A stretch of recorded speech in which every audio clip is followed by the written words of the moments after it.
বিশ্বকাপের উত্তাপ এখন বিশ্বজুড়ে। তবে ভারত বিশ্বকাপে না থাকলেও ফুটবলের প্রতি উন্মাদনায় পিছিয়ে নেই কলকাতা।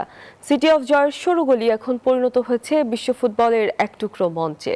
ফুটবল প্রেমীদের কাছে যেন এটি স্বর্গীয় ফ্যানজোন। ঐতিহাসিক ভিক্টোরিয়া মেমোরিয়ালের শহর কলকাতা দীর্ঘকাল ধরেই ভারতীয় ফুটবলের কেন্দ্রস্থল। আর এই শহরের বেনিয়াতলা এলাকার সাদামাটা ফকির চক্রবর্তী লেনই এখন ফুটবল প্রেমীদের কাছে পরিচিত ফিফা গলি নামে।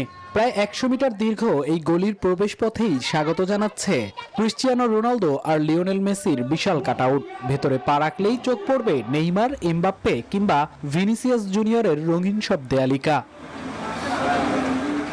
যুক্তরাষ্ট্রের এক নম্বর জিম চেইন গোল্ডস জিম এখন আবারও বাংলাদেশে।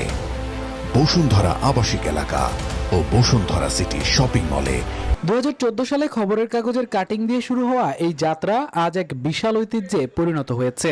বাসিন্দারা নিজেদের অবসর সময়ে পরম যত্নে সাজিয়েছেন এই গলি। ফিফা গলি হলো খেলাধুলার প্রতি আমাদের ভালোবাসার এক ক্ষুদ্র অবদান। এর শুরুটা করেছিলেন বড়রা, তবে এখন করছি আমরা। কলকাতা মানেই তো ফুটবলের ঐতিহ্য। বিশ্ব র্যাঙ্কিংয়ে ভারতের অবস্থান 138তম।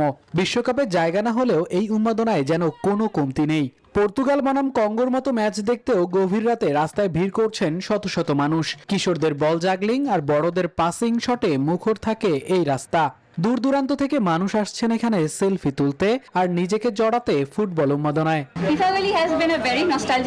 এটি একটি সাধারণ গলি ছিল, কিন্তু এখন এত সাজসজ্জা আর পতাকার পর পতাকায় এই জায়গাটা পুরোপুরি ফুটবল প্রেমীদের মঞ্চে পরিণত হয়েছে।